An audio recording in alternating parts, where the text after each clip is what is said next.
রাধে রাধে বন্ধুরা, শুভ দুপুর। সমস্ত অবতারগণের আদি উৎস।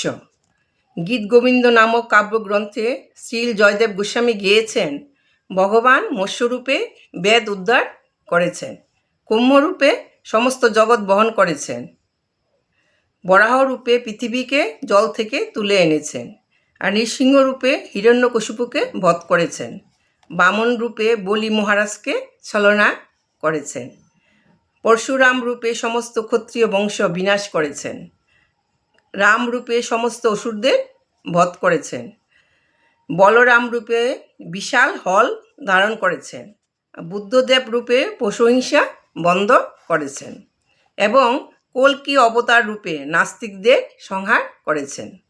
এগুলি কেবল শ্রীকৃষ্ণের কয়েকটি অবতারের বর্ণনা এবং শ্রী ভগবত থেকে জানা যায় যে শ্রীকৃষ্ণের দেহ থেকে সাগরের তরঙ্গের মতো নিরন্তর অসংখ্য অবতার প্রকাশিত হচ্ছেন।